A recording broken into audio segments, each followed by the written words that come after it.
I'm Rae. And I'm Derek. We're married. And we love movies. So we decided to take on an iconic genre that we aren't experts in. Slashers! Join us every other week as we dive into horror. This is Lovin' Slashers. Hello everyone. Welcome back to Love and Slashers. I'm Rae. And I'm Derek. And we cannot be killed by conventional weapons. I mean, maybe you can't. I don't know. So this is our anniversary episode. It just happens to fall 1 year after we started this. Does it? Yeah. Is that accurate? Not like on the date, but this is the one closest to the date that we started. Oh, look at that. I know. We made it. Yeah. 14 episodes in a year. Oh, I only thought it was 5. Not quite the plan we were going for, but hey, we're here now. We're like a BBC series, It ran for 15 years with 3 seasons. Yeah, we're like Sherlock, Yeah. Obviously just as good as Martin Freeman and Benedict Cumberbatch. You know, people haven't given us a chance. Maybe we are. Well, welcome. Thank you for joining us and sticking with us on this inconsistent year of podcasting. We are talking Halloween 5, The Revenge of Michael Myers. Yeah, from 1989. So we are kicking off the 5s. The 5s. Dun, dun, dun. Fun, weird fact. All 3 5s, so Halloween, Friday the 13th, and A Nightmare on Elm Street, the titles of the movies do not match the title screens in the movies. In all the 5s, all 3 of these. That is your first, fright fact. That's a scary fact, indeed. A scary fact. Okay. But yeah, if you know the name of the movie and then you watch the title screen in the movie, they do not match with each other. Interesting. So, because this movie, Halloween 5, The Revenge of Michael Myers, in the movie, it's just Halloween 5. Much better title. Revenge of Michael Myers is silly and redundant. Well, I mean, Freddy got his revenge in 2, even though it was really the first movie is his actual revenge. So every movie can be considered their revenge because they come back. That's true. That's a good point. They come back. Every movie is their revenge. And then for Friday the 13th and A Nightmare on Elm Street, they don't have the number 5 or the V or whatever in the title screen, but it is in the actual title of the movie if you were to look it up. Okay. So weird little thing there. Fright fact. Yeah. Are you scared yet? Ooh. I know. Edge of my seat. Spooky stuff. Edge of my seat. Well, Halloween did just happen. That's true. Yeah.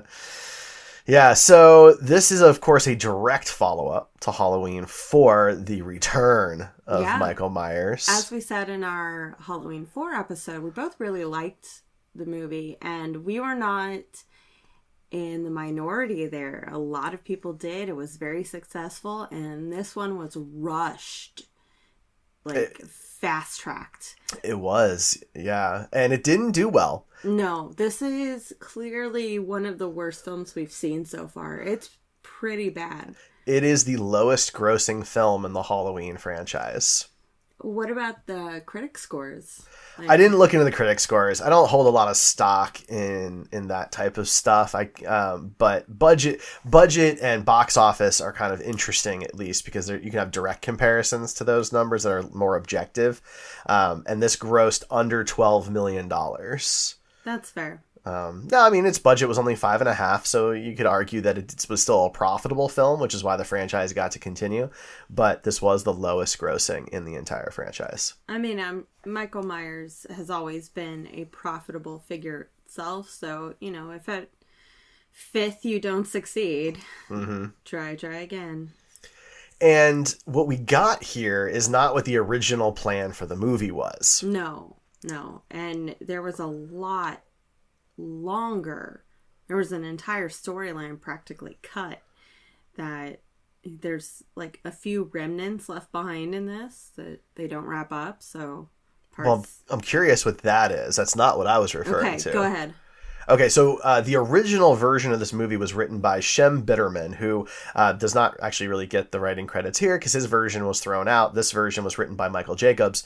In Bitterman's version, there was a time jump. And so Jamie was going to be a teenager, and she was going to be the primary antagonist, and she was going to team up with... not team up with, but go against Michael Myers because they were kind of interfering with each other's. So it was going to be two serial killers, baddie versus baddie. Basically, they didn't like that they were interfering with each other's villain work, and they were going to fight each other. But that was basically shut off. Akkad, this is his entire franchise at this point. He had already promised that Danielle Harris could return to the role of Jamie. And so she was not a teenager yet, since this movie's a year later, and so they had to rewrite the entire film. And to be fair, Danielle Harris was really disappointed because she thought, based on the fourth movie, she was going to get to be the bad guy. I would have thought that too, based on that. So in this rewrite, so a new director was brought in, basically throughout that script, came up with this whole idea of the telepathic connection between Jamie and Michael Myers, and there was going to be some cult stuff involved. They were called the Cult of Thorn, and that's where the weird man in black came in, as well as the super creepy but absolutely wonderful, like probably the best set in the entire movie, in my opinion. The very end, the altar kind of scene where... Oh, in the attic? Yeah, with the sacrifices. It all just looks so messed up. Those two parts, Man in Black, altar, were all going to be part of the Cult of Thorn, as well as like the weird wrist things that we see, the branding throughout the his film. tattoo, yeah.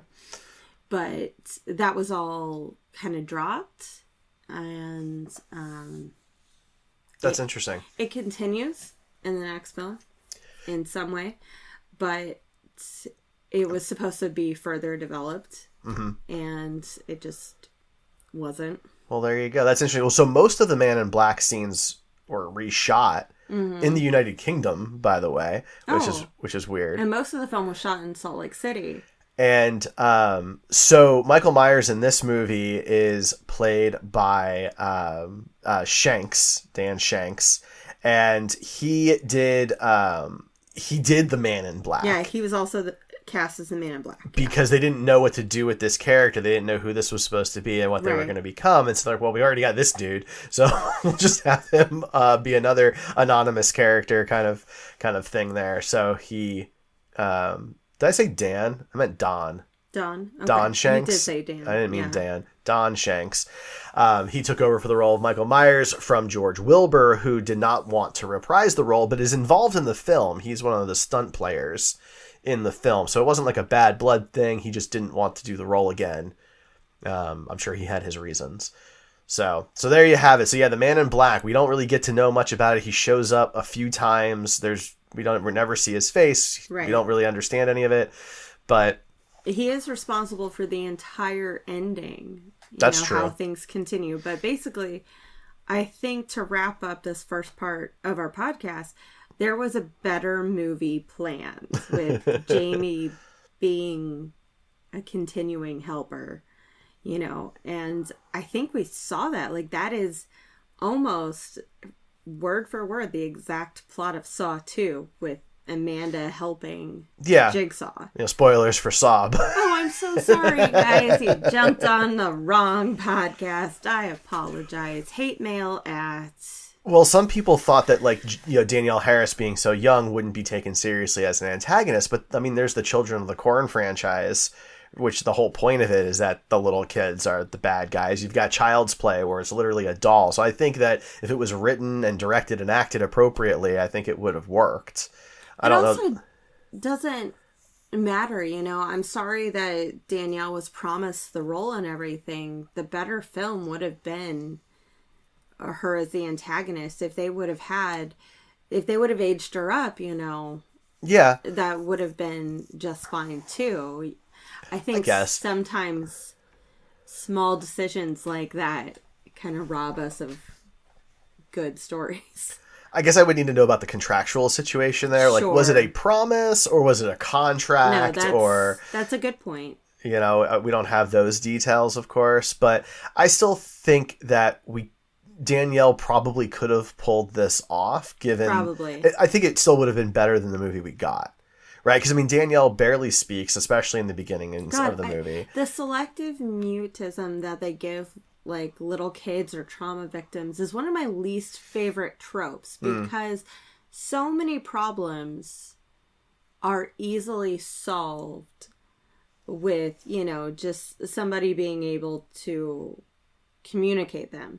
And if you remove that, if you take that away, it's like, oh no, how are we ever going to figure these things out? And, Yeah. in this case, Dr. Loomis's whole strategy is berate this child. He is a bigger villain to her than Michael Myers a lot of the time because he is in her face, grabbing her, shaking her, yelling at her. And she's in like an institution of sorts for children. She is with other traumatized or afflicted or, kids that have been through things, that are going through things and trying to recover. And, the doctor and the nurse doesn't get as much credit as I think she should. Her character is definitely downplayed, but she is really one of the only people to stand up for Jamie throughout the film, especially since she loses Rachel and Tina pretty quickly. Like, she gets very little time with them as a character. She's definitely in the film more with her friend Billy, who I absolutely adore. 100% would die for that little golden retriever of a friend. And Dr. Loomis. Yeah, and Donald Pleasance, who of course plays, Loomis in the franchise here, he actually really did not like the direction that this film took his character. He was pretty adamantly against it and pretty upset about his character in this movie. What parts specifically? He didn't exactly what you're talking about, being like bullying a small child. Yeah, that's not who he wanted Loomis to be. It's not where he wanted to take the character. And so what's interesting about it is when you really dig down, both Donald and Danielle, who are arguably the two leads in this movie, at this point, they're unhappy with the story and with the movie, and that's a bad sign if your two leads are not happy. And so he actually only shot on this for 2 weeks. 2 weeks. And when he was done, he gave Danielle his trailer because his trailer was larger, apparently. And that's so really kind. He wanted her to have it once he was done with it. So I think he felt guilty. I think he probably was, from my understanding, not to put words in his mouth, but I think he probably felt uncomfortable with those scenes. Yeah. But that's the direction that the film took. Weird tangent. I absolutely adore hearing sidebar stories, behind the scenes stories of actors on set when they have to be bullies when that's part of their job. And then I love hearing the stories about them going up and apologizing like right after and something fun little thing. Yeah.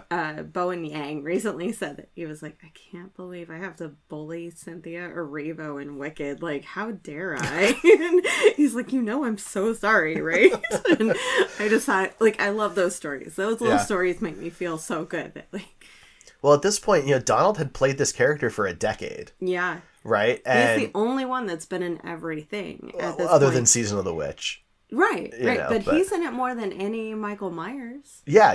He's been in four of the 5 films, over the course of a decade, and they took it in a different direction. Yeah. And he was not thrilled with that. So there you go. That's kind of the setup for the movie here. Well, I am happy to hear that Donald Pleasance wasn't happy with it, because as much as I could see someone losing all focus and just wanting to take this guy down, his whole mission has been to protect the world from Michael Myers. Since the beginning, he has tried to convince people this guy is beyond rehabilitation. This guy is beyond compassion. He is not good enough to rot in a cell. He should be put down. And he's evil. Yeah. Yeah. So him trying to coerce and berate this small child felt so icky. And, yeah. It was not good to watch. Like, there's essentially the villain, Michael Myers, and then Dr. Loomis is a antagonist to Jamie. Oh, absolutely. 100%. Yep. So let's dive into this. Yeah. So Michael Myers at the end of the fourth movie falls into what looks like a sinkhole, but they basically redo part of the end of 4 for the beginning of 5, which other movies have done. Right. And he falls into a mine shaft and is able to crawl his way out to the river. So he doesn't die, obviously. He somehow survives being shot 32 times in the chest. I'm just picking a number out of thin air, but he gets shot a lot and then falls 30 feet. Yeah, I mean, Sheriff Meeker and...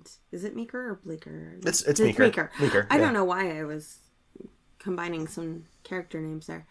But him and, like, a good chunk of the National Guard from Illinois is, like... firing into him, and he just crawls through that shaft and floats down the river, and that's okay. That's it, yeah.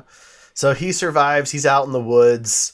Meanwhile, Jamie is in this children's hospital for people with trauma. Rachel, played by Ellie Cornell, she is, I guess her parents are in the process of moving. Yes. And so she's kind of going to eventually follow them. Mm-hmm. And we're introduced to her new best friend, Tina Williams, played by Wendy Foxworth. That role apparently was almost going to Lori Petty. Lori Petty is such an oddball actor, but I love her. So good. I do too. Yeah. I love her so much. And that would have been a much better choice. Foxworth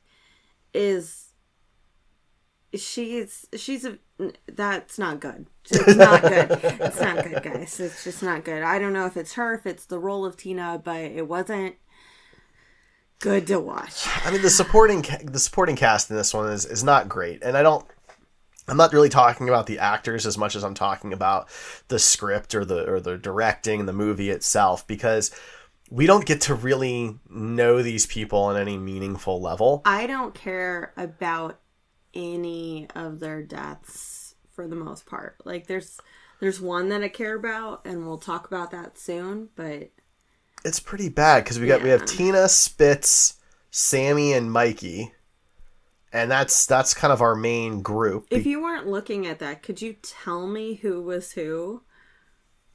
I don't even remember who was who. Okay. it's just been a few days. That's huge, yeah. Right? They're not great. They're not great characters. The characters aren't fleshed out. Even their bare bones, they're not very likable people. They are literal tropes. Mikey is douchebag boyfriend with car. Right. Tina is silly flamboyant slut. Samantha is finally gonna lose my virginity tonight. And Spitz is other guy. This other guy. Guy number 2.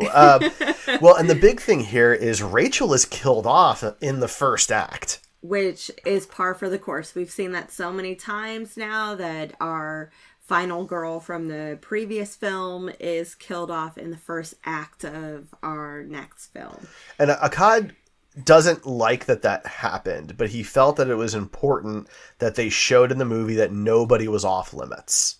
And I think that's how that trope came to be. It's like, well, we'll kill anybody, kind of thing. I was not convinced she was dead because we don't really see her die. She's stabbed in the kind of shoulder, upper chest area. Yeah. Right. And so she could have lived, and that was a little weird. That's more of a probably bleeding out slowly. Right. She makes some dumb choices. The whole running out of the house naked, essentially naked, only in a towel, is very... You've never done that? I mean, today. Yeah. You know. No, all of these deaths, when you see deaths in these franchises, and particularly in Halloween, they're all very clear deaths, right? Their neck slits, or their, something shoved straight through their chest or whatever. This was just like a knife to the shoulder. So I was actually very convinced she was alive. So, couple things with that. Just like every other leading lady we've seen in these, she was very disappointed to learn that she was killed off early. Yeah. She figured she was going to be killed off in the film, but she was hoping she'd get more scenes with Danielle. But her death was actually supposed to be much more gruesome, and she asked for something less gory because she thought that it was kind of disrespectful to the Rachel character after she had been so competent and reliable and kind of badass in 4. Originally the scissors were going to go down her throat, through the mouth, down the throat. Damn. Yeah, it would have been much gorier. Much more slasher, much more final, less ambivalent, but still very slasher-ish. That's fair. I still think they could have been more definite on her being dead. Oh, I absolutely agree. I at least expected them to go back to that house and that scene at some point. And they never did. They never... No, Tina goes back there. No. I meant like the story, the camera, something to give us as viewers... Yes. More of a final, okay, there's the body. Yeah, I expected to see her like slump down on the floor on her side, maybe blood coming out of her mouth or something. Like we've seen in a million other movies to let you know this person's dead. So I kept expecting her to show up alive later, but like being held captive by Myers or something, which would have taken the character in a very different direction. Bleeding out, something. Something, but yeah, she's just... So to me, the problem there is that this almost becomes worse because she dies very unceremoniously. It's unclear. She dies. It's almost like, in X3, right? Where, Scott is like killed off camera. Oh my God. Spoilers for X3. I know. X-Men United. Yeah. No, that was second. That was the second one. X3 was Last Stand. Yeah. Whatever. And it was the third of like 14 movies. So, last really never mean final doesn't mean final, guys. Look, there's like 7 Final Destination movies. I know, and that's why we kept expecting Rachel to come back. You don't see the body. Yep. Then so she's gone very early on, and so Jamie is left with Tina, who, to be in Tina's defense, cares a lot about Jamie. Tina has a huge chance here to be a really great kind of adult figure to her, and there is no reason why she should be. Her adoptive sister tried very hard to keep her around and protect her in last movie, and the parents are kind of nowhere near to be found in this one.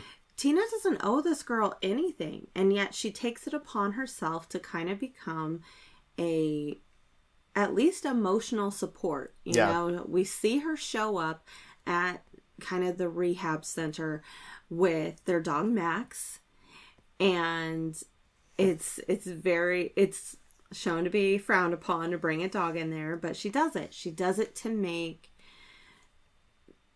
Jamie happy.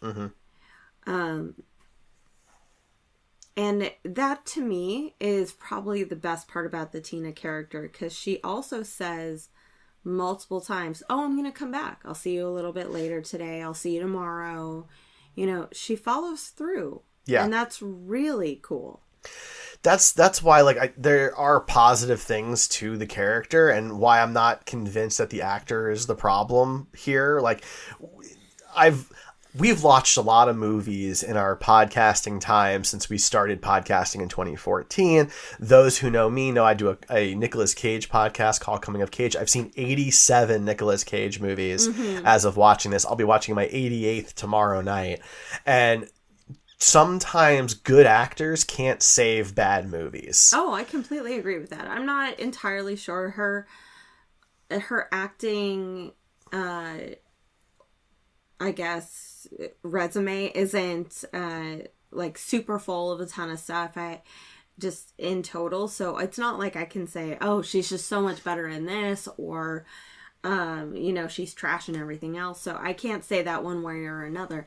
I personally hate the bouncy ditzy slut trope. Yeah. I like my slut smart. I like them fearsome. I like the Jennifer's body sluts. Sure. Yeah, but I mean, that movie is a meta type film, though, right? You can't have Jennifer's body without decades of bouncy ditzy sluts. Exactly, right? So you should be thanking Wendy Foxworth here. She's only painted that way because she just likes sex, and it's never said that she's going to be promiscuous, that she is going to be a cheater. As far as we know, she's really into her boyfriend Mikey, who totally sucks. Yeah, he's awful. And, she's only got eyes for him, and she thinks it's a little silly that her friend Samantha is still a virgin, but whatever. Yeah. She's going to help her out.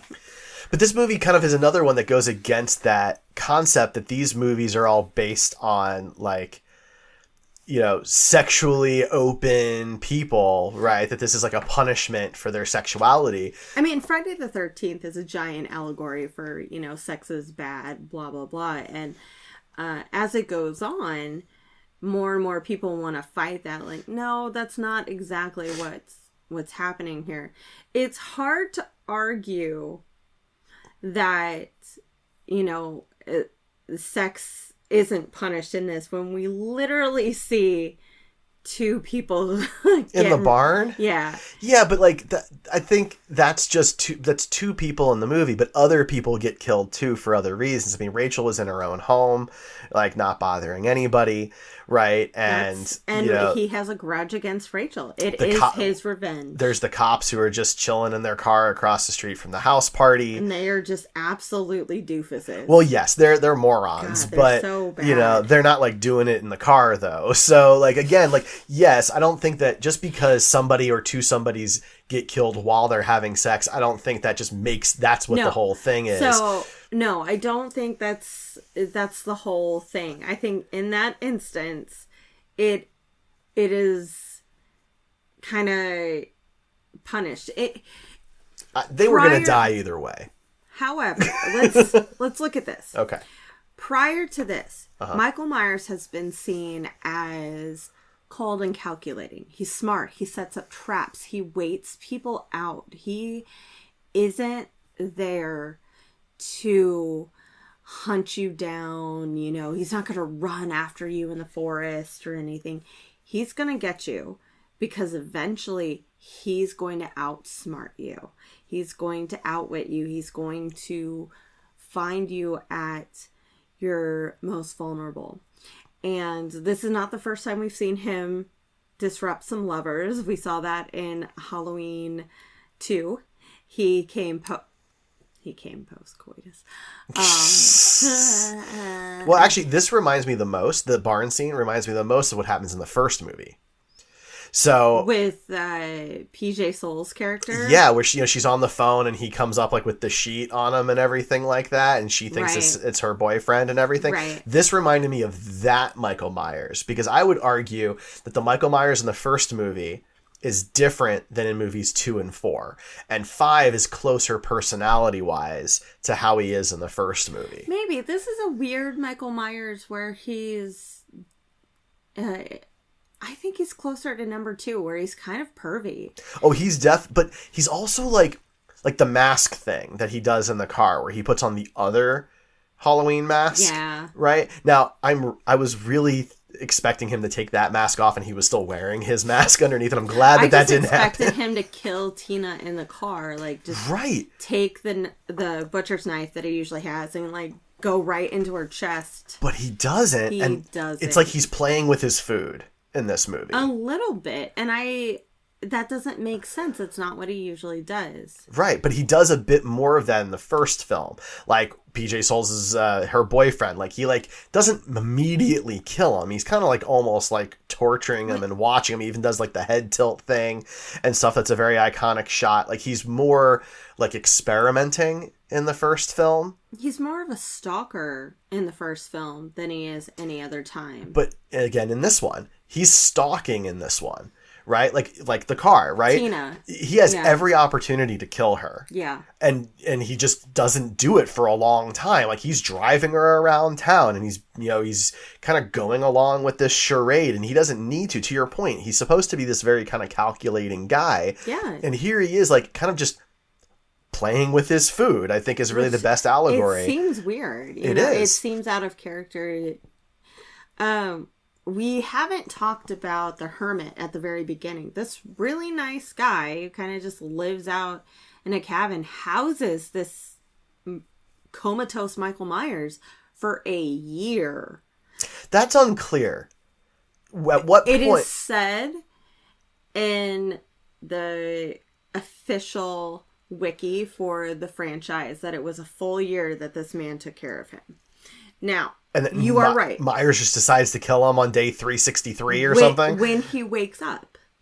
He's in a coma for like a year? Yes. See, the movie does not say any of that. No, the movie does a bad job with the storytelling. And it doesn't feel like it's been a year at all. It feels like it's been days, and then all of a sudden we jump and it's Halloween again. But I had to clarify on the official wiki. And no. Okay. I think that's really dumb. But this poor hermit dies. And I figured Myers just killed him and was staying in the house for a while. Nope. Okay.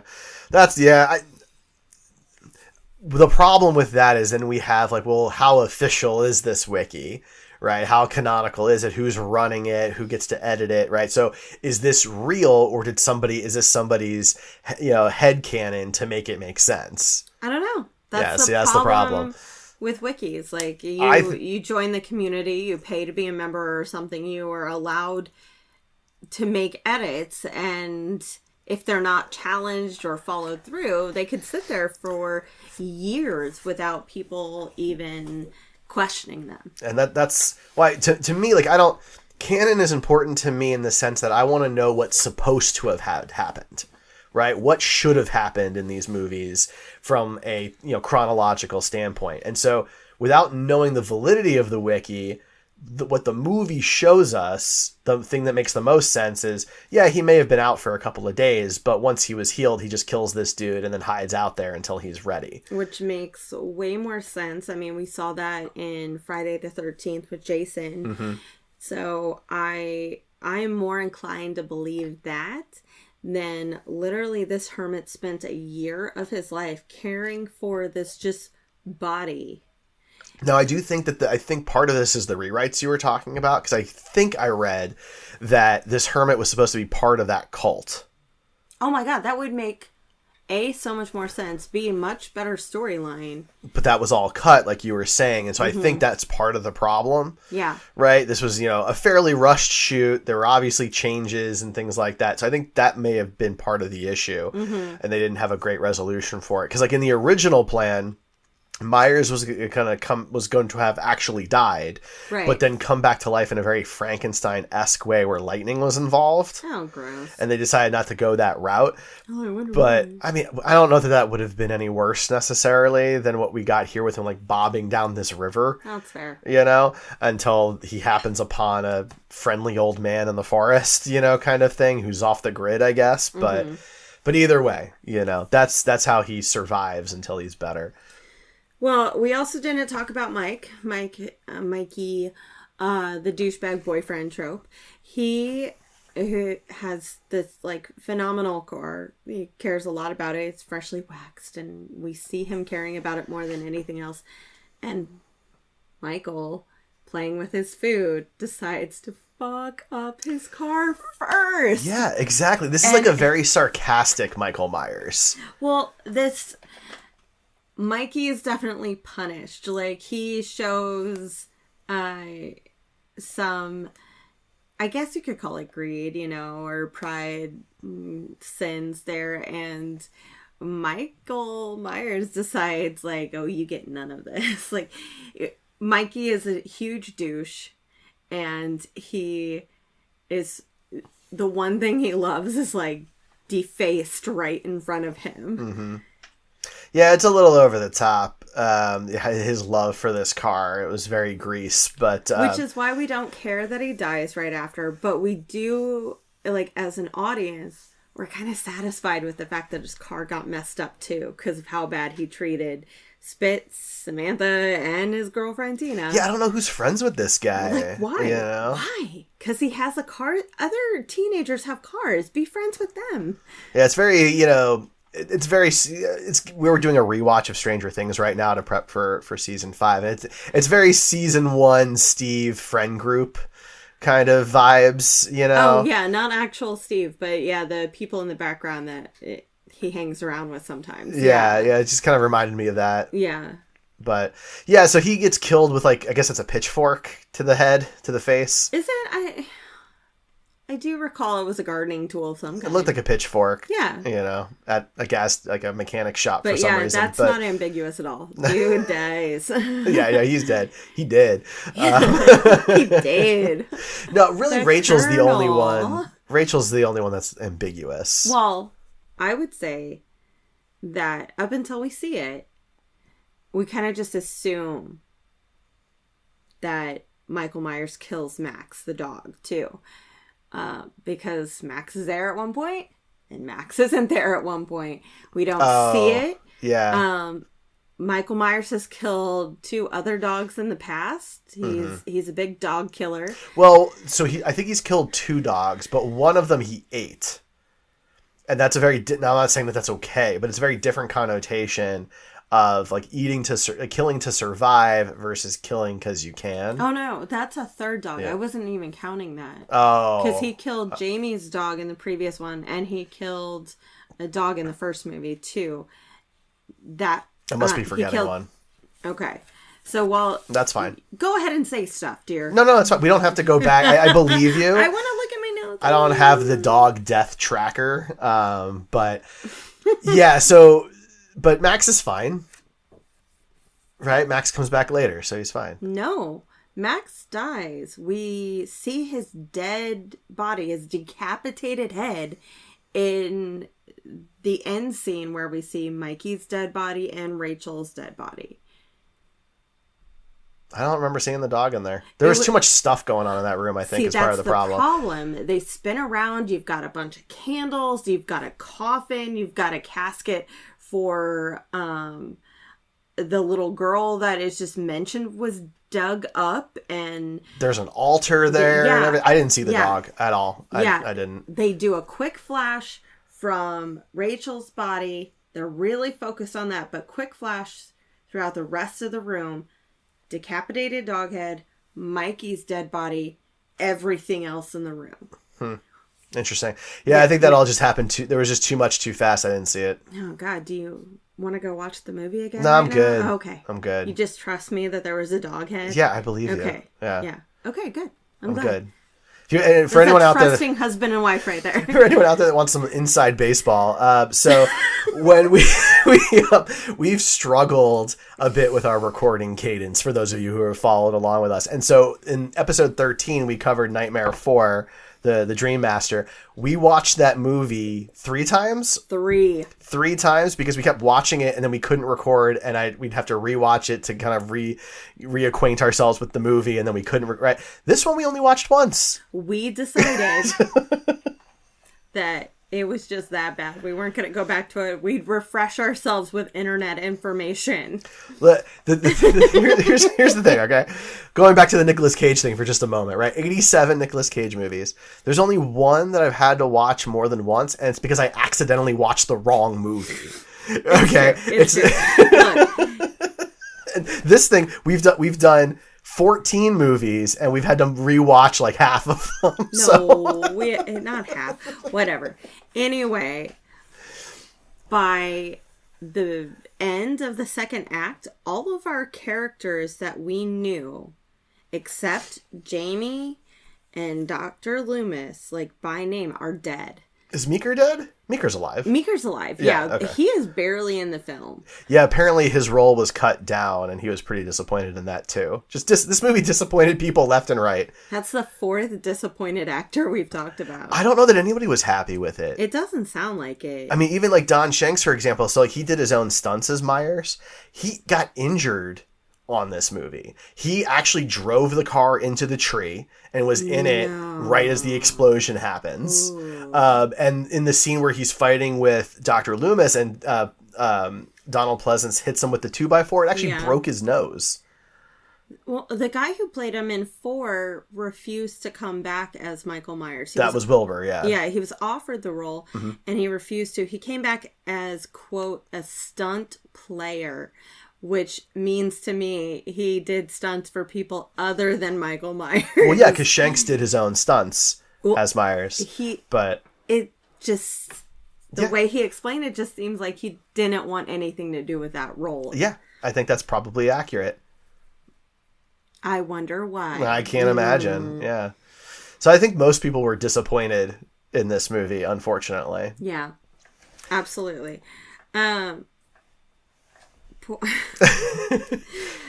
Is there a boob count? Do we see boobs in this movie? I don't recall boobs. I don't either. I don't think there's nudity in this movie. If there is, it's very brief, and I'm not recalling it. Like there's definitely implied nudity with Samantha and do we see her Rachel. boobs in the barn? No. Okay. I think she's like completely covered. I think it's Spitz who gets completely naked. There you go. Yeah. But even then, we don't see anything. We could talk about one of the big continuity issues with this film, which is the house. The Myers house. Oh, please do.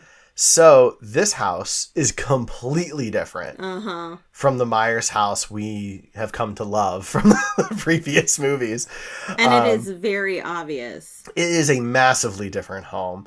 And what's weird about it is this is the first movie this is the first time since the first movie where the house really like mattered.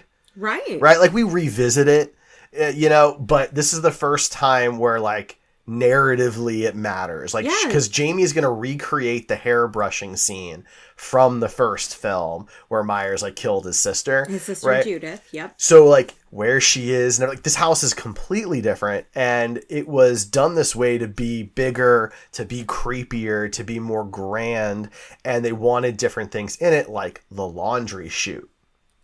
Now I will say her struggle in the laundry chute is probably the most compelling bit. Like, Danielle is a great little child actress, and it is tense, it is scary, you are concerned for her. So, and it is good character work too. Like, it is a smart thing for a character to do, to hide in something unassuming. Yeah. Well, this scene has a lot of really kind of fun information about it. So Fright Facts. Some more Fright Facts, because that's all I do over here is Fright Facts. No, so I love your Fright Facts. Don't ever disparage the Fright Facts again. Look at me. I'm looking at you. For those of you back home, we're looking at each other across the table. Say, I am important. I'm good. And so are my Fright Facts. Okay, so the laundry room scenes, everything shot in the laundry room, it was all shot in one night, and it used 30 different sections of the the laundry chute, depending on what they were trying to film. They shoot the chute that way? Well, some of it, they had to shoot down or up, or they wanted to tear away sides of it so they could shoot the side of it and things like that, right? And then in the original version of it, Myers stabs her in the leg. Well, didn't she get cut? No. Okay.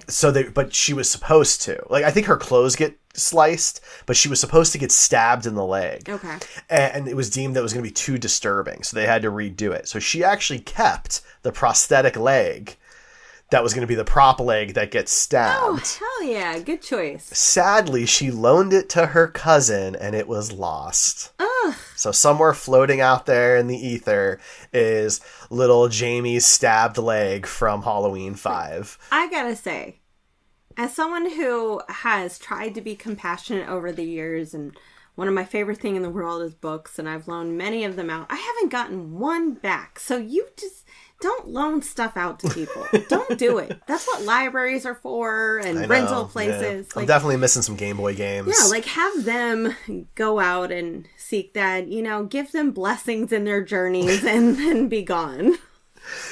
But yeah, it was a very complicated thing to shoot, but obviously it's one of the better parts of the movie. It's very tense. You don't really know what's going to happen. There were certainly moments where are they really going to kill off Jamie in this? That would be crazy. It was tense, There were a couple moments where you're like, I don't know if she makes us out unscathed.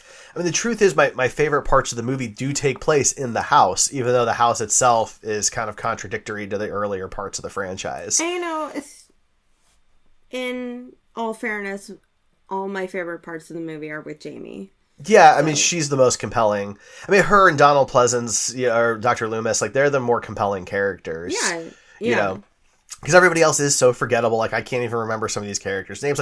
We're talking about boob count, and I can't even remember if I saw boobs in this movie or not. I know. I should probably remember that, as the cis heterosexual male on the podcast, Yeah, maybe we're just boobed out. I don't know. Is that possible? I don't know. Whatever.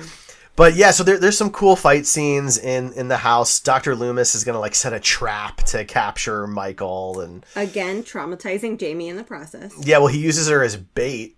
Which, he says, "Here's your child. Come and get her." Well, the whole police department is using her as bait, right? For this whole hairbrushing scene and stuff. At least the deputy with her is kind of nice about it. He's trying.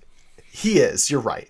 But you know what though? Just 1 year ago, Michael Myers wiped out the entire police force single-handedly. He does not do that here. No, but you position one guy to be with Jamie. Yeah. One guy. Yeah. This dude took out an entire police department, and you give her one guy. I don't care who that guy is. If that guy is not Arnold Schwarzenegger, then you need more guys. Yeah.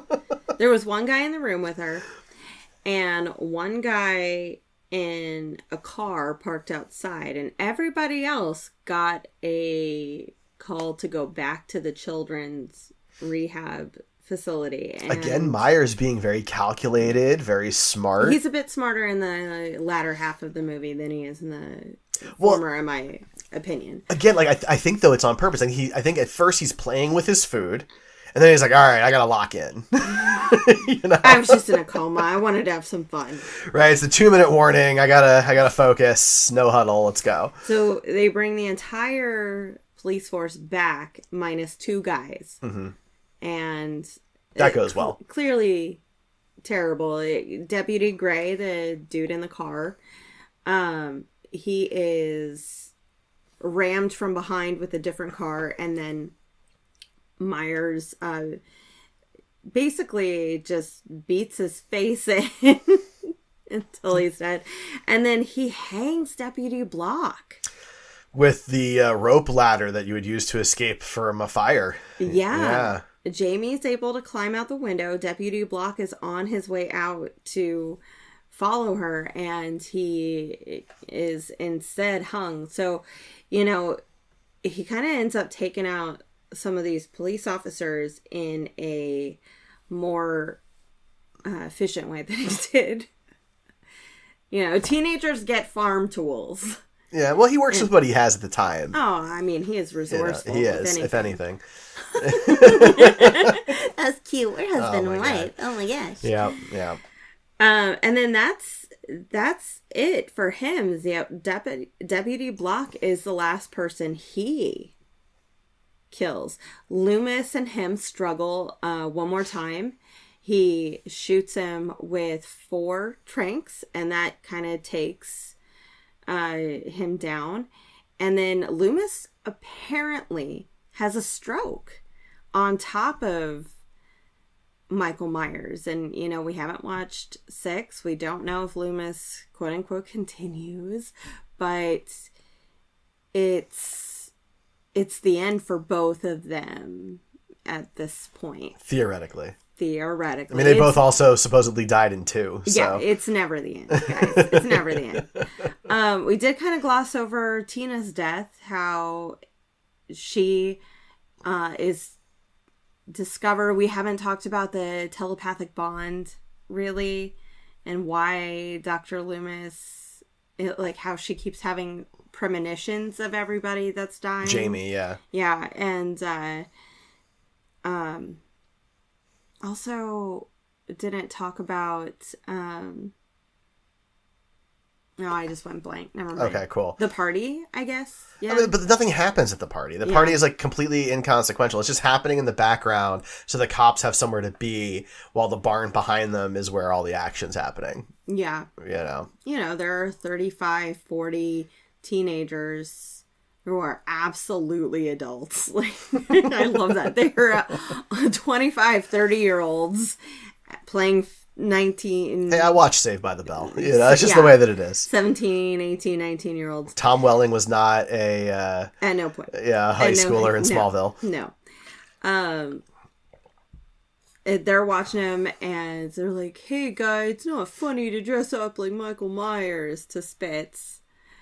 And yeah, because there's always this since the not the second movie, but since the 4th movie, people have been wearing Michael Myers costumes as a joke. Yeah, which is just okay. Seems like a good way to get shot. Really, if that's the most American thing to ever America. But it just seems like a really easy way to get shot. If you live in Haddonfield, someone who has personally been affected by the Michael Myers serial killings. Well, because at this point, he's killed 30 or 40 people in this one town, essentially, other than the deaths at There's no way you don't know about it, that you haven't been affected. The town isn't that giant, guys. All you need to do is spook the wrong person and you get shot. You know what I mean? It just seems like a bad idea. I mean, that's what happened in the last movie. They hired this volunteer militia that just grab your guns and pitchforks kind of guys, and they accidentally kill somebody. Well, yeah, but that was just somebody in the bushes. He wasn't dressed as Michael Myers. No, but there were those 4 guys who were dressed as Michael Myers that were messing with Jamie, right? Yeah. And they easily could have gotten shot. Yeah. Just as easily. But I gotta be honest, I don't remember how Tina dies. So Tina, Michael Myers is going after Tina. Mm-hmm. Jamie and Billy the pirate have snuck out of the Halloween party at the rehab center. They're running through the field. They are running through Haddonfield to find Tina. Right. No, I remember that part. She knows where Tina is because of the telepathic connection. Sure. They find Tina. They try and warn her. Tina already knows because she has found Samantha and Spitz and their dead bodies, and they kind of just all bump into each other at once. Yeah. And small world. Tina sees Michael Myers. He's closing in on the 3 of them. And Tina sacrifices herself. She steps in front of Michael Myers and gives Jamie and Billy a chance to get out of there. So she has a very noble death in the end, too. Yeah. So I think overall she's a good character. She clearly cares about Jamie legitimately. She just doesn't have the substance that she could have. She doesn't have the substance that Rachel had. No, that's certainly true. But Rachel gets more time with Jamie, though. Rachel gets the whole, saving scene where they're out on the roof and everything like that. I think Rachel just is given more to do, more to work with in the previous film from, a script perspective. Absolutely. Tina just doesn't have that. This movie doesn't have as much, as you said, substance, right, compared to the previous 3 Myers films. Forget Season of the Witch for a minute, right? That's its own thing. But yeah, so then that's kind of the movie. Yeah. The very end, we get the scene with Jamie when she discovers Rachel's body in the attic, and she discovers the dog and Mikey, and she sees that casket of this random girl got dug up. Yeah. And it's the size of a 9-10-year-old girl, whatever casket you need for that. And she hides out in there, and she has this like moment with Michael Myers. She convinces him to take his mask off just by, being gentle and saying uncle. Mm-hmm. And he does. And as soon as she goes to touch him, though, he like gets back into the rage and loses his mind, kind of destroys a few something things. Happened to... No, she goes to touch him. Right, but something happened to like freak him out. It was very like Frankenstein's monster. I thought it was just her touching him, because like... No, I feel like something with Loomis happened down below or whatever. It reminded me exactly of like the Frankenstein's monster being this gentle creature until fire shows up and then he freaks out. It was very much that scene. I mean, that's fair. Something happened. Maybe it was like the casket. Was that when the casket broke and like slid down or something? Something happened and freaked him out. Yeah, that's fair. But digging up this casket is never explained. There's no why do they do it? There is a which is why I think it's probably Cult of Thorns stuff, because there is a one-off line. Meeker says at the beginning, it was like, he gets a call because somebody has just dug up a grave. But there's never an explanation for why Myers would do it. Yeah, there's no follow through on it. We don't hear about it again, but it's kept in the movie because that's where Jamie hides later. Yeah. And after the final showdown between Michael Myers and Loomis, at the very end, after this has happened, and after the laundry chute scene that we already talked about, he's tranked. He's out, and he's apprehended by Meeker and the cops, and he's sitting in a cell. A National Guard guy is like, hopefully this is, he'll stay in a prison forever. And then we see the Man in Black come in there, and he just lights up the place. He kills Meeker, he kills Deputy Tony, and there's roughly 6 to 8 more officers that die in the film that don't have character names, so we're not entirely sure how many. We don't see the count. And so you have Jamie, who was waiting to go home. Yeah, she's in a cop car in the parking lot. The cop leaves to go in and find out what's going on, and he also dies, and she just walks through the police department, and she sees all this carnage, blood everywhere, bodies everywhere, and she sees that Michael is gone. This Man in Black released Michael, and she just breaks down. Just no, and that's how the movie ends. And the next one is Halloween 6, The Curse of Michael Myers. Which clearly he is a curse. Just him existing. He is a curse. It does end one of the Halloween timelines. So we'll 5 or 6? 6. So we'll talk more about that when we get to 6. There are multiple Halloween timelines. There's the timeline that follows 4, 5, and 6. There's the timeline that follows H2O and Resurrection. And then there's the timeline that follows the new trilogy. Mm-hmm. That includes Halloween Ends. And then, of course, there's the Rob Zombie reboots, but those two stand alone. And then there's that's kind of the Kelvin timeline. Exactly, yes. And then there is the Season of the Witch that was supposed to launch the anthology concept that never took off. And I think they should really just follow that up and do a sequel to Season of the Witch, only just to throw everybody. Another Season of the Witch? Yeah. There you go. Yeah. Second season. The seasoning. The seasoning. I like it. Season of the Witch 2, Electric Boogaloo. Extra seasoning. But we'll talk more about the Halloween timeline stuff when we get to Curse of Michael Myers, because we'll need to explain a few things there. Halloween continues to be the films with the highest body counts. Because of all the nameless officers that keep going down, they have the most. So still in the lead. Yeah, I mean, that's the problem, right? We never really get to know. There's always going to be a vague amount because, in most of the films, our big bad kills a couple nameless so-and-sos in this area, you know, where we hear about it, but we don't get a final body count. Exactly. It does create some difficulty for what we're trying to do, but it's okay. You know. Next up, though, is Friday the 13th, Part 5, A New Beginning. Okay. That's the next movie on our list, so that'll be episode 15 of the show, and then followed by that, episode 16 will be A Nightmare on Elm Street 5, The Dream Child. So you have all of those to look forward to. We're coming to a close on Nightmare on Elm Street. There's only 7, not counting the reboot. So, you know, there's much more in the Halloween and Jason franchises. But there you go. That's Halloween 5, The Revenge of Michael Myers from 1989.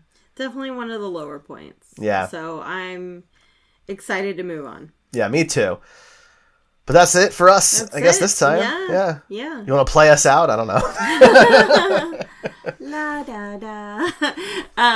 Yeah, so check us out next time. You can listen to all of our episodes so far on wherever you get your podcasts, and we will catch you next time. Bye. This has been Love and Slashers. We are hosted by Rae and Derek Mayer. And produced by Derrico Studios. The show music is by Levi Kutsky. The show logo is by Derek Mayer. Find all of our links at loveandslashers.com. Thanks for listening, and keep trying to be that final girl.